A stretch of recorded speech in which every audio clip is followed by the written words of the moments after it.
Hello, everybody. Welcome. Thank you all for joining us wherever you are in the world. I'm honored, I'm excited, I'm delighted to be bringing this event to you all. My name is Lina Abirafeh. I'm the Executive Director of the Arab Institute for Women at the Lebanese American University. By way of very quick background, we are a 48-year-old institute that makes us the first in the Arab region. We are both academic and activist. We do so many interesting and dynamic things, and this is just one of them. And I am bringing together two people I greatly admire to have a conversation that is relevant at present to our lives, that is an issue that is as urgent as ever, every day in the news, in the countries that we live in the spaces that we occupy. I'm going to give them a quick introduction, knowing that I will not do their bios justice, but I want to save time for them to talk and for you all to ask questions. So please put all of your questions in the chat. I will be reading them and I'll be fielding them and I will be asking of our incredible panel. So by all means, don't hold back. I'd like this to be as engaging a discussion as possible, knowing that it's difficult behind a screen. But first of all, let me introduce Christina Lamb, who is the chief foreign correspondent of the Sunday Times, who has been named Foreign Correspondent of the Year 5 times, and who is particularly known for her incredible, powerful reporting on women, and who is the best-selling author of 9 books. And I'm going to show you the latest, which is right here. Our Bodies, Their Battlefields, and even the title actually gives me chills because it is so poignant and so true. And she's going to be reading from this book and telling us what compelled her to write it. I have to say that Christina and I have known each other now almost 20 years. We met in Afghanistan when we were both living in a hotel that was like an international dorm for foreigners. And so we have known each other these 2 decades. I have followed her around the world as much as I possibly can, reading everything she writes and admiring how powerful she is and unrelenting in her pursuit of journalism and sharing these issues with us and always highlighting the plight of women and girls. Christina, thank you. Serene Dardari, incredible, a humanitarian communications specialist working with ANERA Lebanon. She has worked for almost a decade with refugee communities in Syria and in Lebanon, and her specific focus is women and girls. Thank you for that. She's a TEDx speaker. She's a Women Deliver Young Leader. She has received the Exceptional Woman of Excellence Award, and the list goes on. The first time I heard Serene speak, she blew everybody out of the water. The audience was clapping, crying, so overwhelmed and emotional. She really just pulled out everything and was fantastic and honest and vulnerable and beautiful and powerful. And I'm just so proud to know her. I will turn the stage over to Christina first to read from this incredible book. And let's get the questions going. I am ready. Thank you so much. Christina, the floor is yours. Thanks, Lina. And I might just say, Lina and I were very young when we met each other 20 years ago. And I'm wearing an Afghan jacket in honor of her because our friendship goes back to, as she says, to the Mustafa Hotel in Kabul. So it's a great pleasure to be with you today and also to be with Serene, who I think is just doing the most amazing work and I'm in awe of. So I'm really looking forward to discussing with her. And I'll just do a short reading to start with, and then we can talk. And I've chosen a reading. So my book, which is about sexual violence in war, I write about 12 different countries on 4 continents. I thought I'd just read to you a bit from the last place which I went to, which was the Philippines, where I met some of the former comfort women who'd been taken by the Japanese army during Second World War, because some of you may have followed the controversy that's going on at the moment, where a Harvard law professor shockingly wrote an article for the European Law Journal in which he said that these women were actually prostitutes and the relationships were consensual, which has caused a great outcry. So let me just read some of the women's stories who were taken, and we can maybe talk a bit more about it. So this is from Manila. Heavy storm clouds rumbled overhead as I pushed the metal gate open in a suburban street of northern Manila and entered a small house. Inside, a stray marmalade cat wandered through, arching its tail into a question mark, and two little old ladies met and embraced. They discussed their health, their grandchildren and great-grandchildren, the journey there to Quezon City in the capital's notorious traffic, nothing out of the ordinary. They were there, however, because they shared a most terrible bond.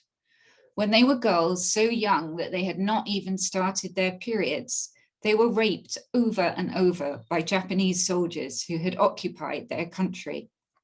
On the wall behind them, row upon row of faces of old women looked out from a photo montage, some stern, some kindly, some gazing directly, some looking away with haunted eyes. All of them were comfort women, kept as sex slaves by the Imperial Japanese Army during World War II, in one of the biggest officially sanctioned systems of sexual violence and trafficking in history. It's a term they don't like, preferring Lolas, an affectionate name for grandmother in the local Tagalog language. Those on the wall are the departed. They died without receiving justice. No apology, no compensation, not even an acknowledgement of the terrible wrong that was done to them. Their own country's history books carry no mention of them. Among them was Lola Priscilla, who after her captivity could never again sleep a full night, so embroidered murals of flowers and houses while her children were sleeping. And Antonita, who used to loiter around the crumbling Spanish fort in the remains of the old walled city, so she could point tourists to the dungeon where the Japanese had executed her husband before she was enslaved. Of those who came forward, only 9 were known to be left, most of these bedridden, hard of hearing, or suffering dementia. Lola Narcisa and Lola Estelita were among the last survivors still standing, both knowing they will almost certainly die without justice. Lola Narcisa Claveria, who everyone calls Lola Isang, was just 12 when the Japanese soldiers came for her in 1942. Everything about her was neat, from her black dress sprigged with white leaves and matching black and white slip-on sandals, to her short white hair tucked behind her ears, small gold rings in her ears, and the single gold band on her wedding finger. When she cried, the tears fell neatly and silently, and she dabbed at her eyes with a perfect white flannel square taken from her flower-embroidered bag. The ordeal she was describing had happened more than 75 years ago. Yet to this day, if she hears screaming, she freezes, thinking Japanese soldiers are coming. It is an everlasting nightmare, she said.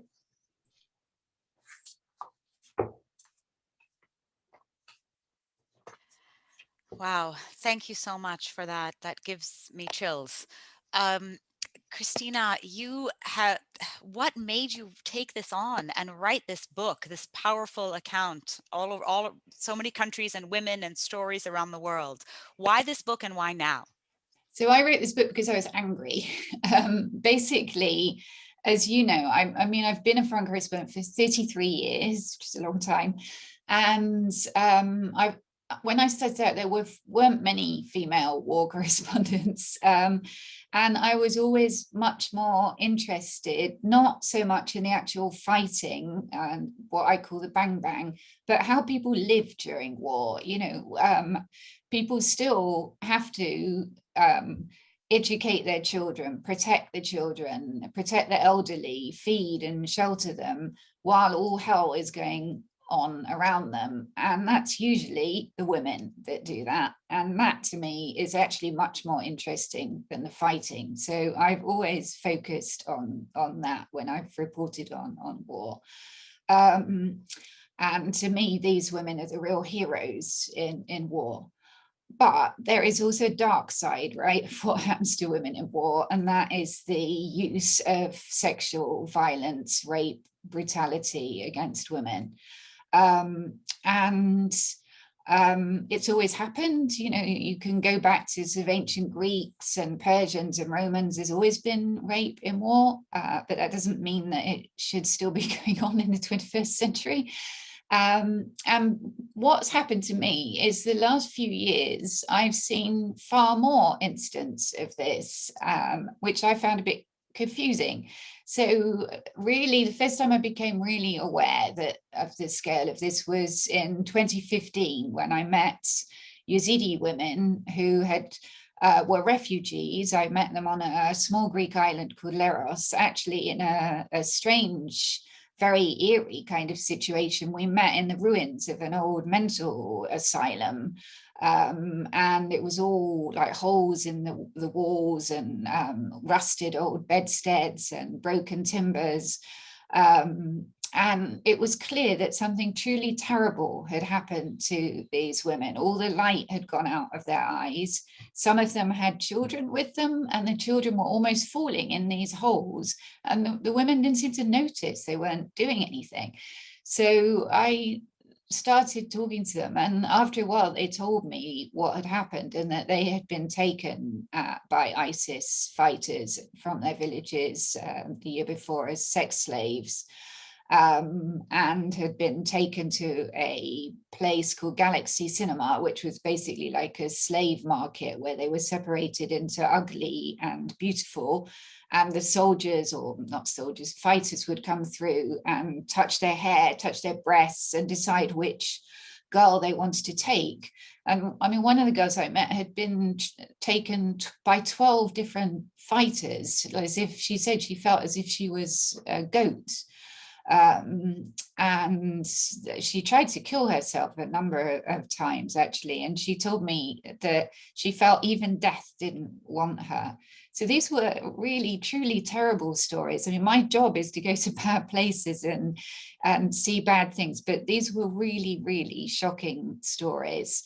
And around the same time, I was also going to northern Nigeria quite a lot, because you might remember almost 7 years ago in 2014, more than 200 girls were taken from their school dormitory in the middle of the night in a place called Chibok in northern Nigeria, and taken by Boko Haram fighters into the Sambisa forest and forced to be their wives. And so that, as you might remember, was the sort of biggest story on earth for about 2 weeks, and then everybody forgot about it. And I traveled around northeast Nigeria and discovered that actually this was just the tip of the iceberg. There were tens of thousands of girls being taken, and quite a lot of them had been rescued. And the awful thing was, when they were rescued, that the Nigerian military often raped them again. And then when they were taken to camps, which were arranged by community, often their communities wouldn't take them back because they saw them as sullied or as dangerous, that they'd been brainwashed by Boko Haram. And so they had no way of looking after themselves. They were kind of outcast. And the only way that they could survive was to sleep with the camp officials, who wouldn't give them food otherwise. So these poor girls were basically victims over and over again. And then in 2017, I was in Bangladesh when the Rohingya were being forced out of Myanmar or Burma by Burmese soldiers and Buddhist militias coming in to their villages, burning their houses and huts, and taking the women into the rice fields or tying them to banana trees and gang raping them, often in front of their own children. Around 700,000 people fled within 3 months, and majority were women. And every woman I spoke to told me these just horrendous stories of the things that had been done to them. So all of these things were happening within a few years. And I just thought, why is this happening on such a scale? You know, you're talking about tens of thousands, maybe hundreds of thousands of women that this is happening to. And we're in the 21st century, and we know it's happening because they're talking to us. The Yazidi women all spoke very bravely about the ordeals they've been through. The Rohingya also spoke at length. And everybody's saying, oh, how shocking, but nothing was happening. So it started off, sorry, it's a long explanation, but it basically started off with me not planning to write a book, me just thinking, what the hell's going on? Why is this happening? Why isn't anybody doing anything about it?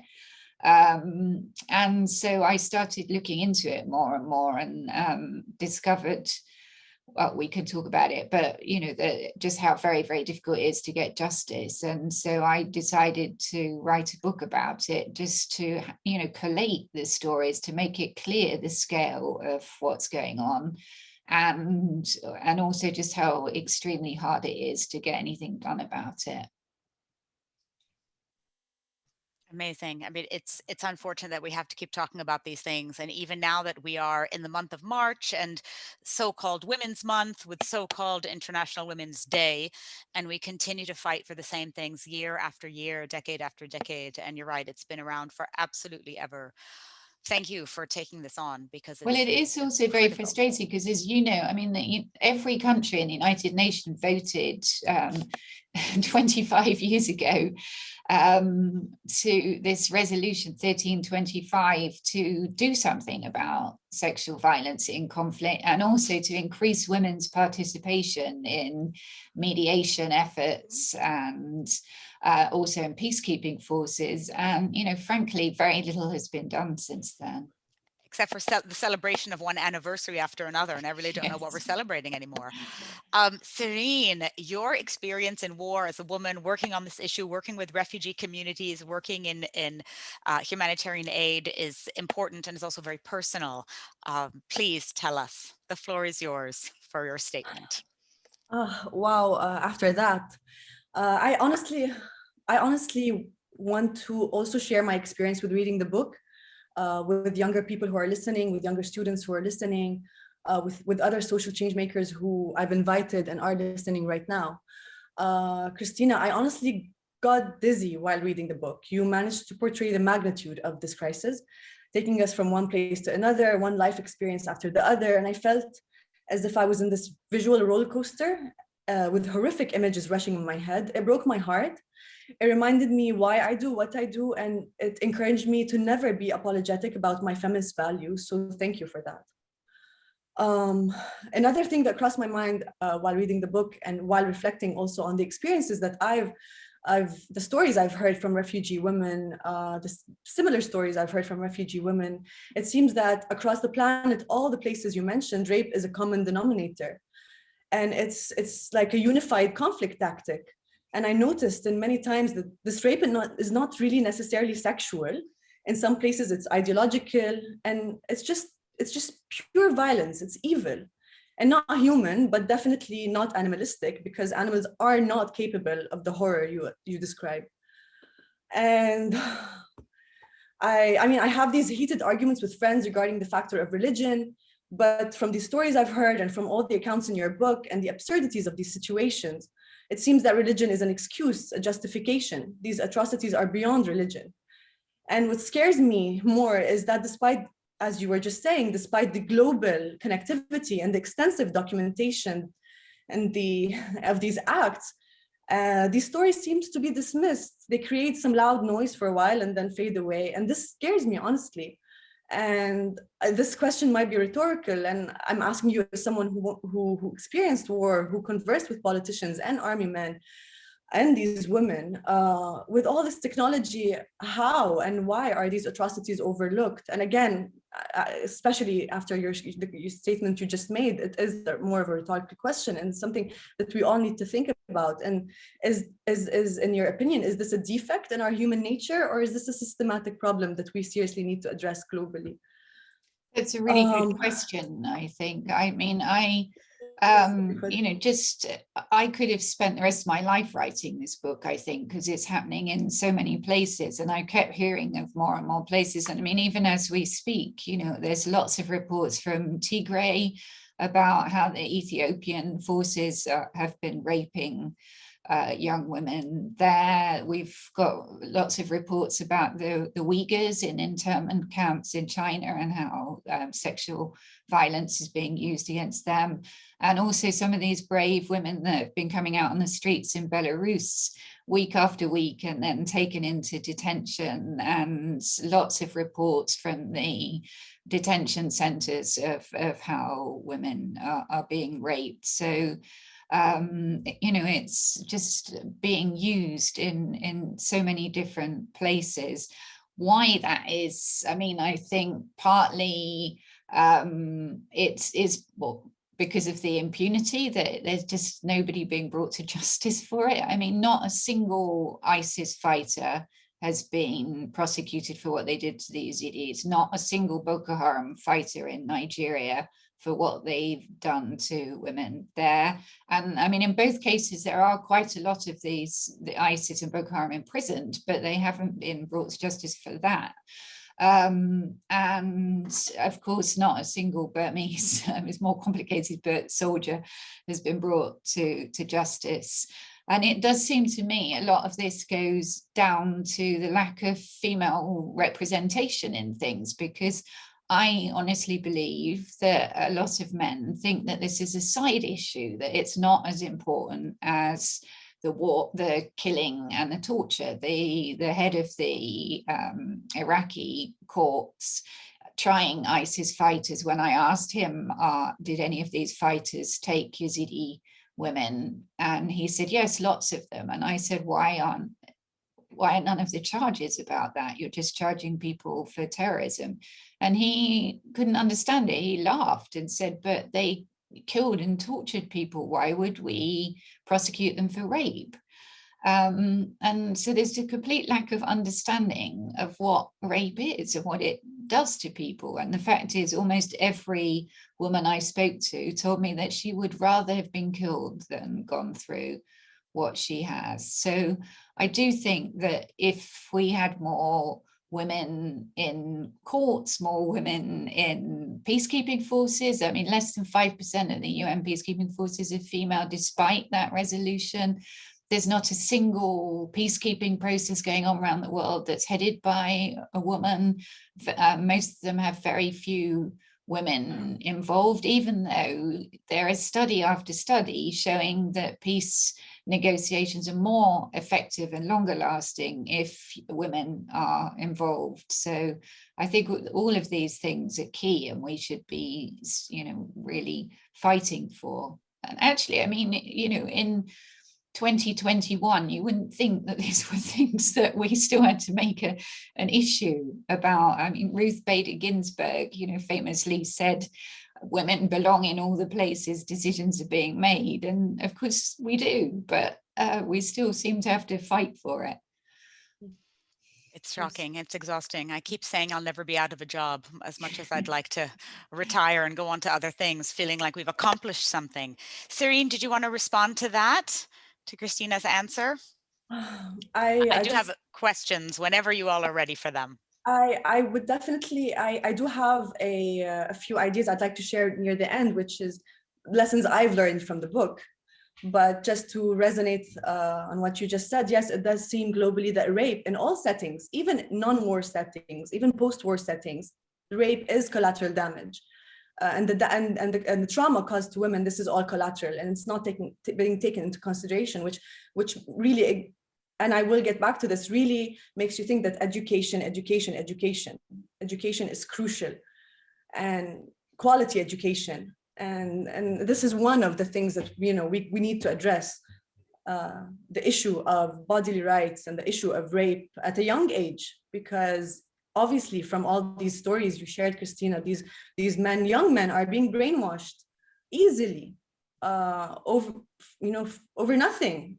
So I think education plays a huge role, and the issue is before they join these gangs, before they become brainwashed, there's an issue there. There's a gap in knowledge, there's a gap in education, and a very broken system.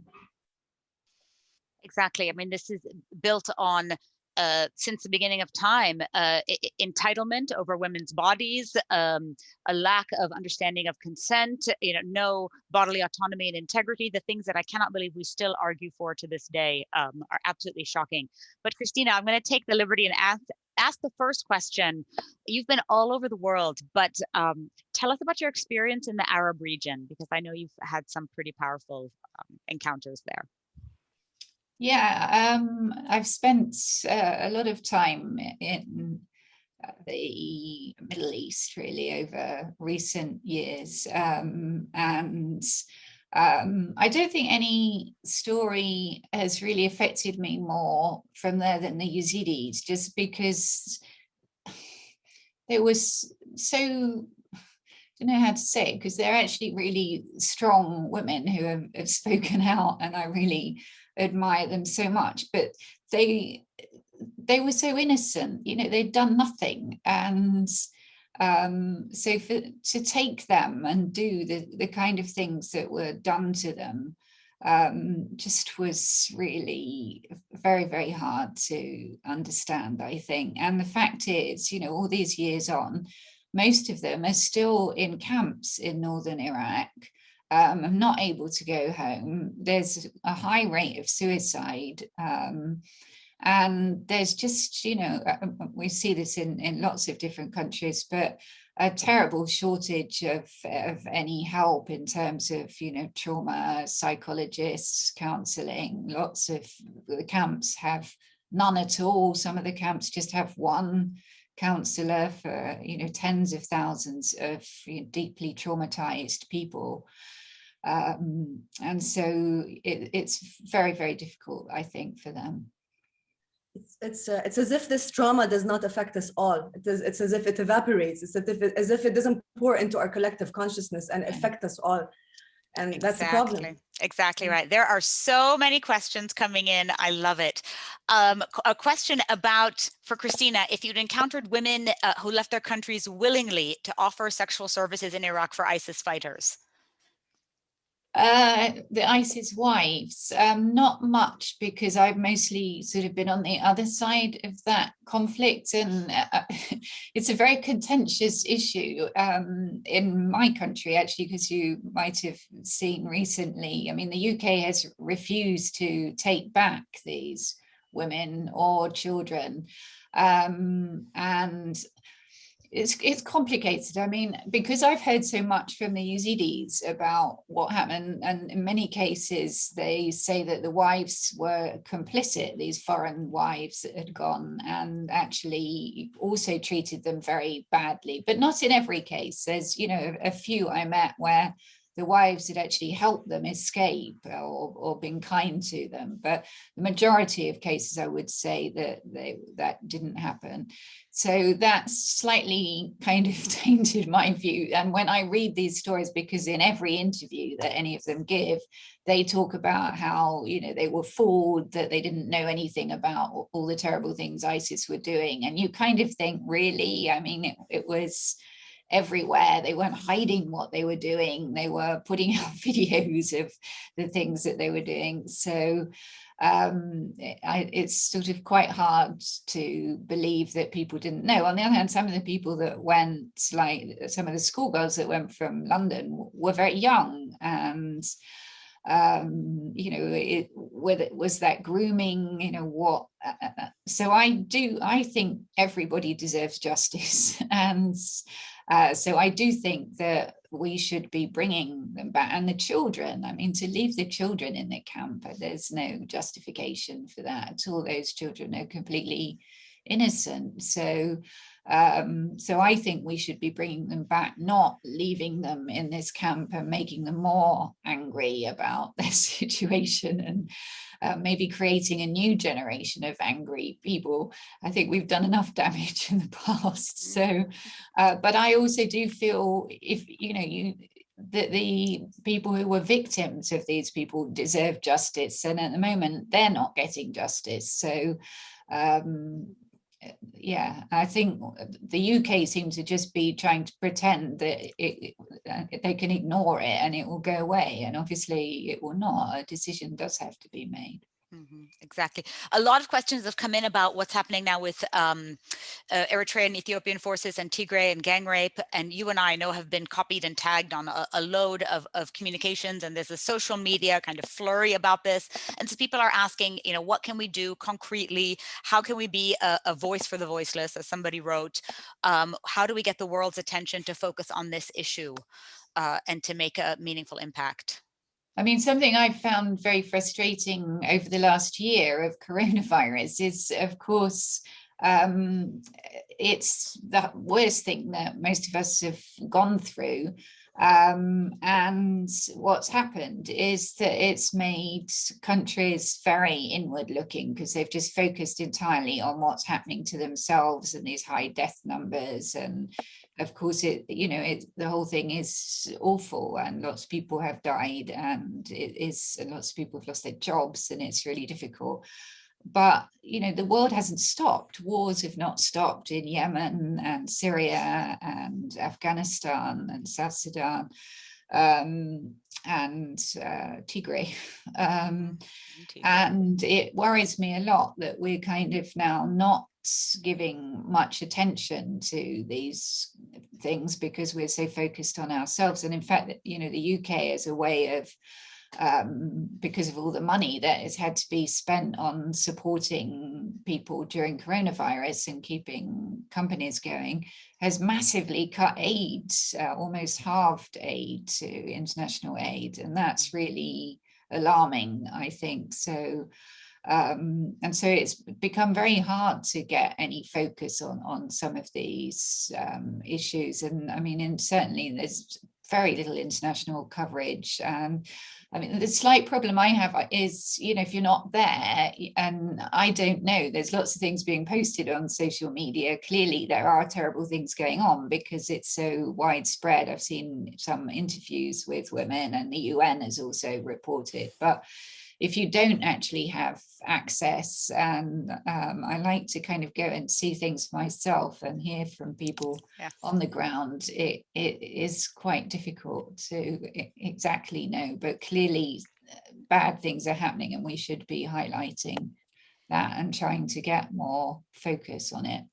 Exactly. There's a flurry of questions about the role of the UN, accountability, what Guterres is supposed to do, what he's committed, about this being a crime against humanity, about 1325 and the subsequent resolutions that reaffirm and further reinstate and promise, and obviously haven't done all that much. But what is the role of the UN? What could they possibly do as a monolith, the UN? More than 20 years ago, the International Criminal Court was created, which the whole point of that was to deal with some of these things. Because, you know, at the moment, accountability is the exception rather than the rule on this issue. There have been some successful cases in domestic courts, but each time it's been the result of incredible determination and courage by women, often risking their lives, often having to testify over and over again on these most terrible ordeals that they've been through, that, you know, are not something that people should have to be repeating endlessly in court.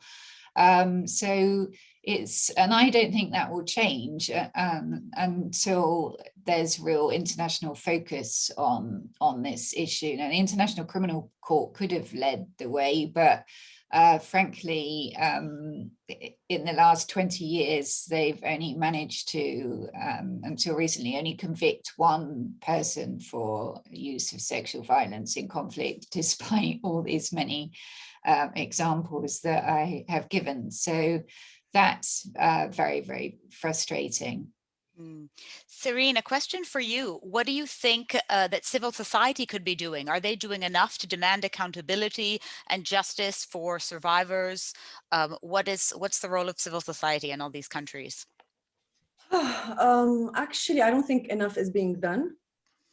And I think in order for change to actually happen, we need to involve more people and finding a solution. And by involving more people, I mean women in households, mothers, teachers at schools, educators. Everyone needs to be involved in voicing these stories, Social workers need to voice these stories. I think we need to talk about it more. I think we need to seriously create more conversations, link women together all over the world. The internet can facilitate that.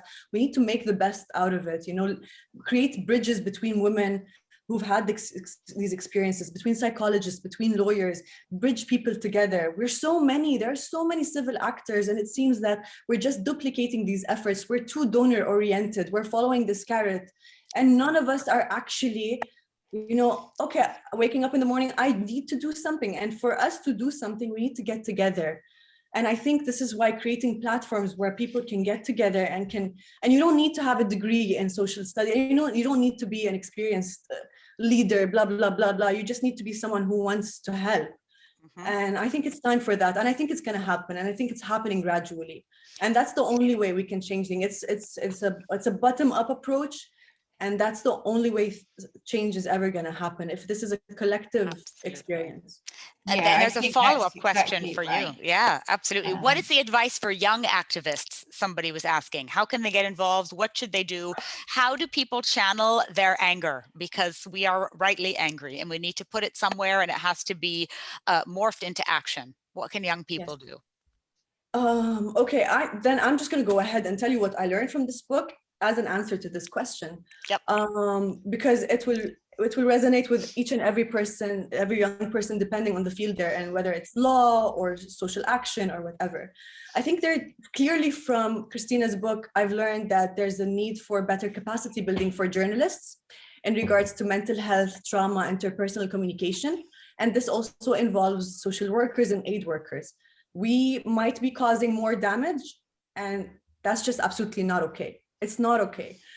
Another thing would be, I think we as young people, we can get together and there needs to be a global effort towards enhancing people's accessibility to education. I say this again, education is very important, and quality education that is realistic, that is matching reality, and it includes self-defense, life skills, financial management, social ethics, and so much more. I really think we need to all put our hands together and advocate for the reform of the global funding system. We need to provide grassroots and community-led organizations with enough resources to help them restore their own sanity and move towards their collective healing. And finally, I think this is such a hard job, and there are so many obstacles, and there's so many big sharks, and where do you begin, and how do you not give up? We really need to address the lack of governmental and judicial safety nets globally.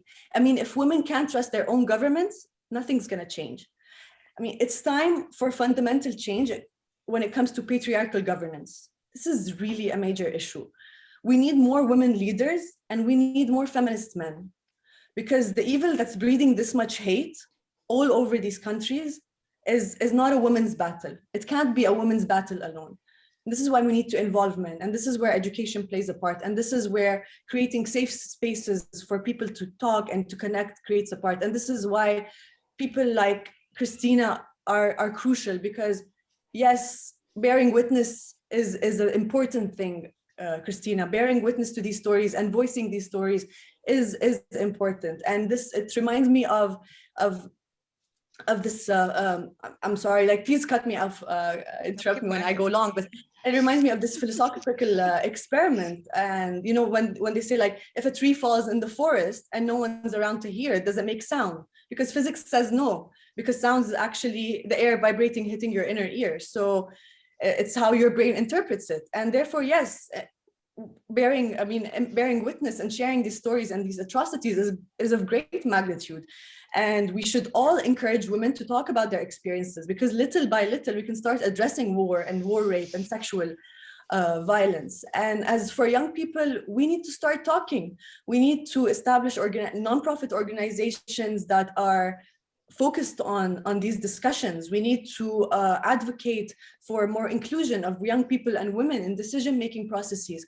And it's such a long battle, but I can't give up. I wanted to actually ask Christina this question. I mean, every day I'm writing these stories from the field. I'm writing these, I hate saying the field. I'm writing these stories about these young women, about women who are enrolled, let's say, in Anita's vocational courses, and they're Syrian refugee women who've been through so many atrocities, marital rape, early child marriage, just horrible things. And more often than not, I want to give up, right? I wanted to ask you how you wake up in the morning and what motivates you to keep going. But I also remind myself, and your book reminded me, that there's no going back, right? We don't really have an option. Once we've decided that we will take part in this, once we have this flicker in our hearts to create change, once these stories impact your heart, there's no going back. So this question is very valid. I think we need to have more conversations. I can share my email in the chat. Let's talk. Let's see what we can do. Let's connect. Let's connect with youth in Rwanda. Let's connect with youth in Mozambique. Let's connect with youth everywhere. There are activists, young people who are like us. So yeah, it's just about connectivity. And I think that's why we're evolving. That's why the internet's there. That's why we're discovering and exploring the world that we're living in. And if we don't connect, it's kind of all redundant and absolutely useless. Exactly. Christina, I would love for you to answer that at the end, like how you don't give up and what you want all of us to do. You know, leave us with a sense of connectivity. I mean, what Serene is saying is so important, because the thing I found really frustrating with talking to people on this book is there are some amazing organizations helping survivors in different places and localities, often small, but they're not speaking to each other in different countries. So there is no organization internationally that focuses on this generally. So I would talk to survivors in DRC, in Congo, who would tell me, we've discovered that actually a really helpful thing is getting some of the women to grow things, that kind of coming back to nature is very healing. And it's sort of taken them 10 years to discover that. And then I met women in Srebrenica who had suffered all these things 25 years ago.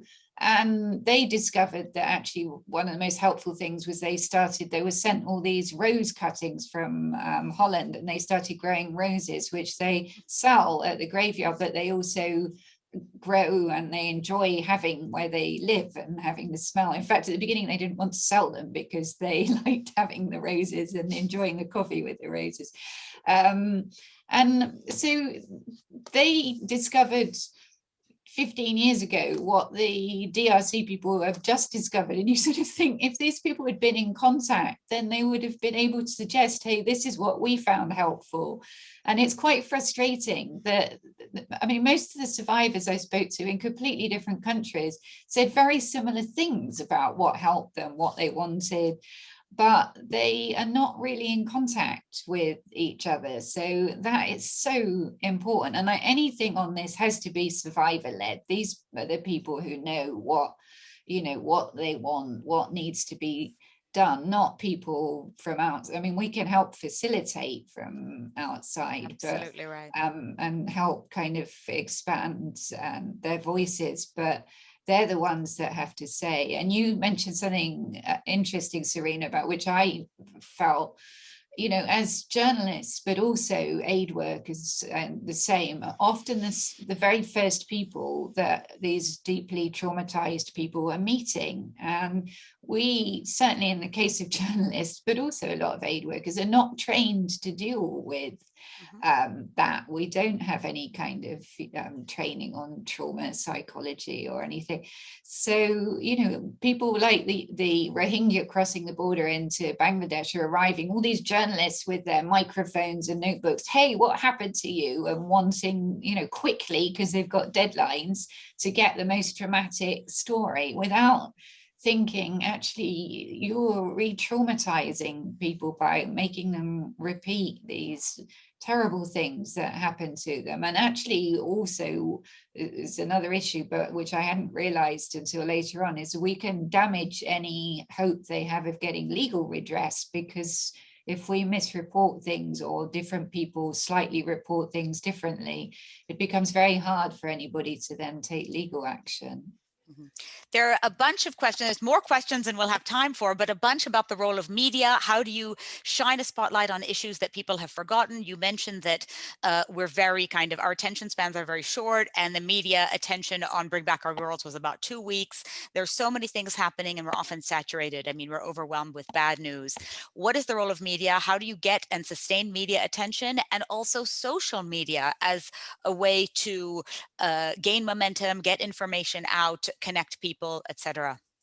Well, I feel very strongly about the importance of shining a light on things, which is why I do it. But actually, I have to say the Chibok girls is one issue where there's a lot of questions as to whether all that international focus actually was more damaging for the girls, and that had there not been, because it basically turned them into the crown jewels of Boko Haram. Boko Haram thought they were worth, that with so much international focus, that they were worth millions, billions of dollars. And so they weren't about to just give them up easily. Whereas had there not been all that attention, maybe they might have been handed over much quicker or been rescued. So that's very difficult, I think, to deal with. Generally, I do think it's better that people know. And at some of the women that I was talking to for this book, and it was so difficult for them to talk about what happened to them. And I was saying to them,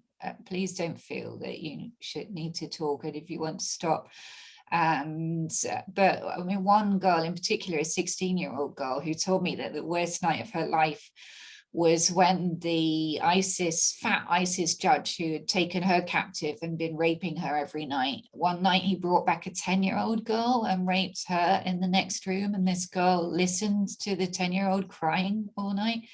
So this 16-year-old girl told me that when I said to her, I think we should stop, it's just too hard to talk about this. And she looked at me really fiercely, and she said, no, I don't want to stop. I don't want anybody to be able to say they didn't know. So I do think that there is a strong feeling, and I really admire the women that have spoken out, and their courage is just something really humbling. And the least we can do, I think, in response is to try and amplify their voices and make people more aware.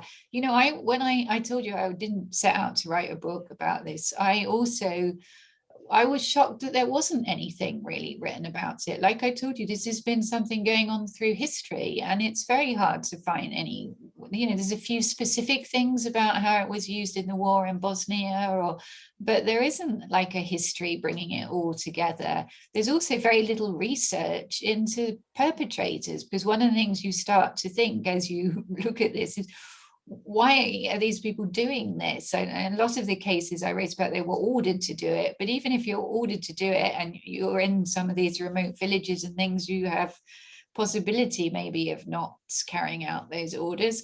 How could anybody get pleasure from this? This isn't, you're gang raping women tied to trees in front of crying babies. Surely that's not pleasurable, right? It's not about sex. This is about power and about humiliating people and terrifying them.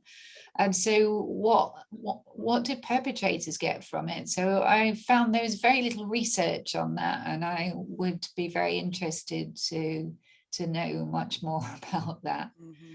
And we should also just say, it doesn't just, I wrote about women, and it is mostly, but it doesn't just happen to women. It is also used against men.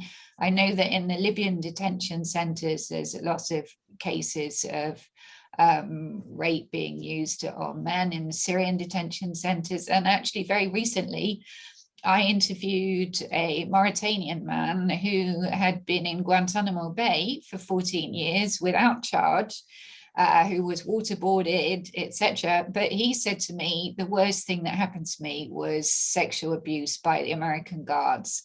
And he said, I cannot bear anybody to touch me.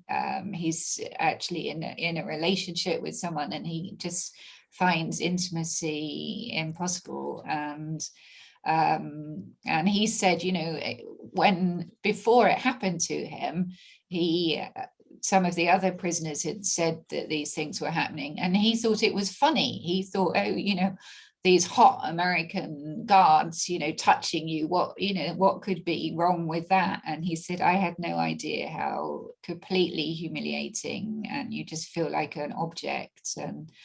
And so that was carried out by American women. So, it is happening in many different places. There have been a few questions about the role of men and boys. What is needed to kind of bring them on board, to have them join the cause? What responsibility do they have? And not just the men and boys that are in our lives on a daily basis, but also men in positions of power and politics and leadership and decision making. What is their role and responsibility? I think that's very important, because like I said, I don't think this is going to change without actually people in power really taking this issue on. And actually, I mean, in the UK, Britain's the only country which has a department in its Foreign Office which is dedicated to preventing sexual violence in conflict. And interestingly, it was set up by a male foreign minister, William Hague, because he had an advisor who was Bosnian and told him some of the terrible things that had happened there in the 90s. And so he traveled there with her, Arminka Helik, and met some of the survivors who told him terrible stories. And he was shocked, and also shocked as I was, going back to Bosnia, just because that was made back. A lot of you will not remember this, but in the 90s, it was a huge issue. Everybody said this must never happen again, rape camps in the center of Europe. And so it was a massive international issue. And yet very few people have actually been convicted for it. And if you go to Bosnia today and talk to women survivors, they will tell you that they see their perpetrators wandering around freely in coffee shops, still serving in the police force. One of them told me about getting into a lift in a hotel and realizing that her rapist was standing there in the lift that she'd got into. So, this is unacceptable. And so this male Foreign Secretary, William Hague, actually was so shocked. He set up this department. He organized a big international conference with Angelina Jolie, who has worked a lot on this issue. And he said to me that he made it a point at every bilateral meeting he had with anybody around the world, he raised this issue. And he said, almost without exception, they all said to him, why are you talking about this? This is a woman's issue. And he said, no, it's not a woman's issue. It's something that affects all of us. It's a national security issue.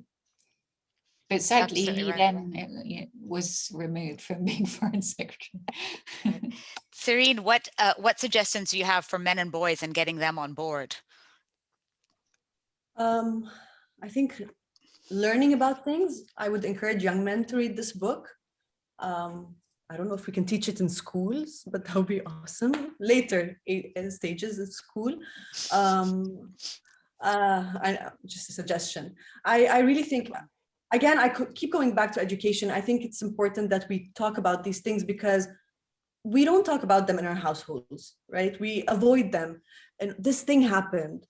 She went through that thing, but it's never discussed and it's never presented. And we don't look at rape as a phenomenon. It's just always pushed to the sidelines. So I think it's really important that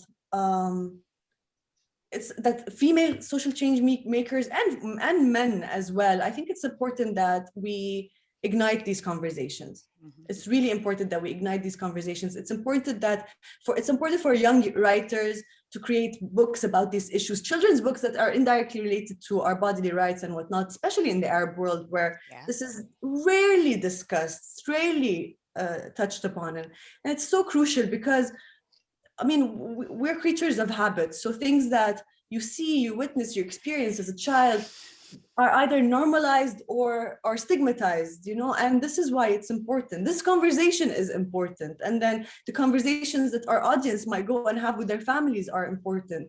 Don't underestimate the power of talking. But in order for that to become action, I think there needs to be an establishment of these committees of lawyers, as I said, and of psychologists, clearly, And we need to start finding solutions. This is a problem and we are not addressing it as so, and we need to find solutions. Psychologists need to address the issue of where is this coming from? Where is it rooted? Yeah. I mean, we need to study ourselves. We need to study humanity and learn why are we capable of this and how can we address it? And the responsibility falls on everyone, starting from our head leaders who, if our patriarchs need to be changed, the systems need to be changed, the governments need to be changed. And if not, I mean, starting from our leaders all the way down to our own households, our teachers, our everything, we need to change the narrative. As Christina mentions in her book, our history has been narrated by men, the perspective of men, stories of war by men, whether it's victories or failures, it's always by men, about men and about women. So I think it's time that we take ownership over our narrative. I think you're so right, because also, I mean, just these stories in my book, and I'm telling you, are difficult to read and difficult to listen to, and I understand that. But I don't think, just because something's uncomfortable doesn't mean we should ignore it. And actually, my male foreign editor at the Sunday Times, when I was trying to write about these things happening, was horrified. And he said, why would people want to read about this? This is, really horrendous. Unfortunately, we have a magazine at the Sunday Times, which was edited by a woman. And so she really kind of championed covering those things. Otherwise, I wouldn't have been able to write about them in my paper, which is just shocking. And I think you're so right about education, because Lina, you might remember in Kabul, and so after 9/11, when all the international community all flooded in and everybody talked about women's rights after the Taliban and how women need to be empowered, and there was all these sort of gender awareness classes and for women and etc. Nobody thought about the men, and it is no good making women and girls aware of their rights if you do not also discuss it with the men. So what was happening? I wrote a book about it. Yeah, exactly. We've been clumsy in our approach, and we continue to talk about these issues, ignoring the fact that they are widespread, as if they are isolated one-off incidents. And, for 2 decades working on sexual violence, Christina, in some of the countries that you covered, I am exhausted when I constantly have to explain that this is happening everywhere all the time. It's a massive, widespread problem. And when people hear about rape of a child, say, they're more likely to understand that it's a crime. But when we talk about rape of a woman, it comes with all sorts of questions and caveats and well, and if, and I don't know, and what about this, and what about that? And we are constantly making excuses when there is no more excuse and none of this is acceptable. We've just got 2 more minutes, and I want to give you both a chance for some kind of great takeaways and a call to action and something that we can do with our anger, since we're all so phenomenally pissed off. We've got more than 200 people listening in, and I know they would love to hear what they can do, because they're just chomping at the bit and ready to go do it. So I would say, Christina, do you want to go first for like a minute? Serene will give you the last word. And then for those who asked questions, I'm sorry we couldn't get to them all. We could be here for days with these 2 powerhouses and we still wouldn't finish. Well, thank you all for listening. And the fact is, it's easy to be overwhelmed by these things and think we can't do anything, but even just talking about it and discussing it with other people is already a huge thing to do. And actually, I was lucky enough a few years ago to write a book with Malala, who you may have heard of. And she said, one girl, one book, one pen, one teacher can change the world. And I really think that is true, that I've seen over and over again. And it is actually, Serene, you asked me, what keeps me going? What keeps me going is seeing these amazing people. I go to places and I fly away back home to, comfort. I'm meeting people who can't do that. As we speak in Afghanistan, again today, 3 female journalists were gunned down. Who really are struggling and yet carrying on trying to do things and change things. And I think, Serene's call to action of, us working together, I really couldn't voice that better. That's what we need to do. We need to be reaching out to each other, realizing that this isn't something limited. I mean, I've given talks where I've had people say, oh, well, this is a cultural thing happening in I don't know, happening in the Middle East, or it's a tribal thing in African villages. No, this is happening everywhere. And, you know, I just gave you the example of Guantanamo, the Americans doing it, and it is happening just about anywhere where there is. COVID has taught us that, hasn't it? So, yeah. I mean, if that's not the worst kind of equalizer, Hurricane Katrina, so many examples. You're absolutely right. Serene, we're like, I know, I don't know, where did this time go, both of you? I don't know. I really want to encourage everyone to read the book. It's a step. It's the first step, especially younger people, because those who are or everyone who's unaware of these realities, please read the book. You can't. I mean, until you read the book, you'll realize how much you didn't know. And knowledge is power. So start by knowing, and believe me, I went on Google and NGOs in Rwanda. And then the door opens, because the sources the people are there, they're real, right? The activists are there, the women are there. So you just need to reach out. The first step is know, talk, reach out, and then action will come, action will follow. Yeah. And again, I can share my email. I'm on Facebook. Just contact me, reach out. Let's see how we can all get together, start conversing. You know, why not? If not us, then who? If not now, then when? And yeah. Absolutely. I have a Facebook author page too, which has some organizations listed on it that are working on this. So that might be useful too for people. But there are not enough organizations working on it, so, but there are some. Absolutely. But it's our responsibility to understand, to be aware, to get involved, to care, because this is not just the job of one person, one woman, one journalist, International Women's Day, one day. No, this is an everyone all the time job. It is our responsibility. It's just the biggest stain on humanity. It is the greatest crime that I can imagine since the beginning of time. And let me tell you, I would like to end it in my lifetime so I can go to sleep happy. So we really need to speed things up. And the two of you give me some hope. I'm ready to retire. Oh no, you have a long way to go, Lina. A very, very long way to go. Thank you both. And to the 200 plus people who stayed, we've got so much information. Go to everybody's websites. We'll make all the connections. We've posted Christina's Facebook page.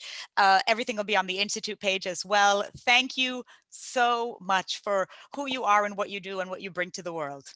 Thank you.